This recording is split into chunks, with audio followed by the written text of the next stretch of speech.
Bills. Lions 2-6, Bills 0-8.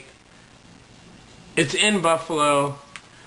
A lot of people look at this game as two of the worst teams in the NFL. Now, I will tell you this. The Lions have been playing well. The Bills, to me, are a better team than Dallas. Even though Dallas has a win and the Bills don't, the Bills play every single down. They actually don't quit. They have that constant will to win, more than the Dallas Cowboys have. And I hate to say it. I know you Dallas fans out there hate to hear it. I think the Bills get it done against the Detroit Lions at home. We're taking the Bills over the Lions at home. I think they finally get that one win that they're looking for to maybe turn this team around, this franchise around. And I think that this is the game that it's going to happen. Vikings at the Bears, kind of a dicey game right here. All the stuff that's surging around Minnesota. Jen Sturgis brought evidence. Could Brett Favre be suspended? A lot of things going on. I think a lot of things are going to play a big role. Obviously, Percy Harvin with the migraines again. Obviously, a big problem for them as well. There's something that tells me that maybe Cutler actually does not play the way that we always expect him to play. I think the Bears get it done at home against the Vikings. Jets versus the Browns. The Jets are 6-2. Don't get it twisted, people. This is a record that is not fair. These guys have won games barely, by the skin of their teeth. They lost games with 0 points. Don't tell me that the New York Jets are one of the better teams in the AFC or even the NFL when you can't even win a football game. Wait, I'm sorry, I take that back. When you can't even play a football game without scoring any points. That to me is a big misnomer. I have a big issue with people telling me that the Jets are a contender, especially in the AFC. I don't see it. Colt McCoy is playing great football. I'm taking the Browns at home against the Jets. The Browns will win that game. Bengals at the Colts. Kind of a dicey situation also here. You have the Colts with so many injuries. Jacob Tamme is a great tight end. Played very well last week for the Colts. He might not be able to play this week. We'll see what happens. This is a very tough game to call, and I hate to say it, but I think the Bengals go into Indianapolis, and I think that they win this game. I think maybe Carson Palmer gets his head out of his rear end. T.O. had a great game against Pittsburgh, even though they lost. I think that the Bengals are going to get it done, and I think that the Colts are going to get exposed. I think that with that many injuries, as good as Peyton Manning is, at some point things are going to just expand, and they're going to kind of implode. The Colts are going to have issues against the Bengals. I think the Bengals go to Indianapolis and beat the Colts. Tennessee Titans at the Miami Dolphins. This one, don't tell me that Randy Moss is going to make the biggest impact in the world on the Tennessee Titans. They are a 5-3 team right now in the AFC. I know that that's par for the course at third or fourth. Here's the deal. Randy Moss is not going to make the biggest difference on this team and make them all of a sudden one of the better contenders to make the playoffs in the AFC. I believe that they can stretch the field with him, but I don't think it's going to make that big of a difference. I think Miami's got something to prove. Chad Pennington is actually starting for Miami on Sunday, which is a huge kink in Tennessee's defensive armor. I don't think that they're ready for that. Chad Pennington has proven that he knows how to win. I think he's been chomping at the bit to get this opportunity. I think the Dolphins beat Tennessee at home on Sunday. Panthers travel to Tampa. This game what more can you say? It's the Carolina Panthers playing the Bucks. Josh Freeman showing a lot of guts, actually playing a lot better than people gave him credit for or even thought that he would be able to accomplish in the beginning of the season. I think the Bucks get it done at home against the Carolina Panthers. Texans at the Jags. This game is really where it's two teams that are 4-4. The Texans have got to make a statement. Matt Schaub is so wishy-washy. He's good one week, horrible the next week. Andre Johnson is suffering some injuries. Obviously, Arian Foster is a beast. He's a great running back.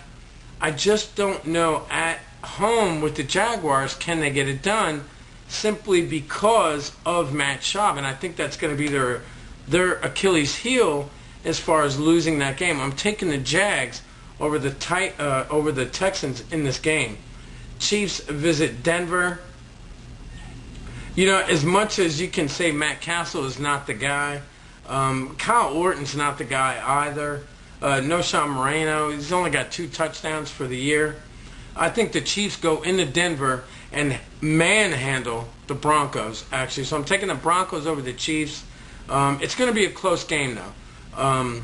Look for Jamal Charles to run the ball a lot. If the Chiefs are smart, they'll continue that running game. With Jamal Charles and Thomas Jones as well. Cowboys at the Giants. Do we really need to talk about this? The Dallas Cowboys are actually going to New York to visit the Giants. The Giants are one of the best teams in the NFC right now. Eli Manning has got 17 touchdowns, over 2,000 yards. Very, very up. Look, Amon Bradshaw is running the ball well. Hakeem Nicks. This is a very well-balanced football team. The Cowboys don't have a prayer. Jason Garrett making them practice in pads is not going to make a difference in this game. The Giants will absolutely destroy the Cowboys in that game. Seahawks take on the Cardinals. This one, you can flip a coin on this one. I'm actually going to take the Seahawks in this game. I think that they're going to show up and they're going to actually I think they're actually going to run the football. I think we're going to see a running Seahawks team with Forrest. I think that the Cardinals are just at some form of bad situation where there's zero identity. They don't know what's going on. They're still trying to figure out so many things with Derek Anderson. I think the Seahawks are going to take the Cardinals in this game. Rams and 49ers. This one is kind of interesting. Even though Sam Bradford has got 11 touchdowns, he's been able to bring this team to a 4-4 record at midway in the season. It's kind of hard to gauge this one. This is what I call a flip the coin type game. I think I'm going to stick with the 49ers. I think that Sam Bradford, as good as he's playing, at home in San Francisco, the crowd's going to get into it. I think San Francisco takes this one over the Rams. I'm taking the Niners. My Pittsburgh Steelers versus the New England Patriots. Big game, big implications on Sunday night. Both teams are 6-2, both vying for a huge spot in the are they the best team in the AFC right now. Patriots coming off some really ugly losses, especially to Cleveland. But let's just get into this part of it. Roethlisberger versus Brady is probably a big deal. Obviously, we all know that. But the Pittsburgh Steelers are such a great running football team, and I think Mendenhall is going to get better and continue to do what he's doing. I just don't know if the Patriots with that young, and they have a very young defensive line, I just don't see them being able to handle the Pittsburgh Steelers running game. I think this game is 28-14 Steelers. It's kind of a no-brainer. I know a lot of people think the Pats are going to win this game. I'm sorry to tell them, I just don't see it happening. I think we're going to have a nice balanced game here as far as the Steelers go with running the ball and throwing the ball. Ben's finally getting all that dust off that he needed to get off of being gone for so long. But I think that we go back to the running game, and I think Mendenhall has a great game. The Steelers definitely over the Patriots. And on to the Monday night game, Eagles versus the Redskins. Obviously, Donovan McNabb looking for a little bit of get back over his old team. Here's the unfortunate thing is that the Eagles have Michael Vick. This is kind of, as much as I would like to see the Redskins and Donovan McNabb take this game, I just don't think it's going to happen. I think Michael Vick is going to be just a little too much for that Washington Redskins defense to deal with. He's figuring out a way to finally, like I asked him to or thought he would do, is you have to be able to check the rest of the receivers. You can't bail out of that pocket after the first play is broken down. You have to be able to notice the second and third down checkdowns. You have to be able to see these receivers making moves, and Mike Vick is actually doing that. Last week, he literally probably had one of the best games I've ever seen him have in his career. He's being more patient. He's not abandoning the pocket. Like I said, was the only way that he was going to be effective as a quarterback in the NFL, and he's actually doing that. The Eagles are 5-3. Redskins are 4-4.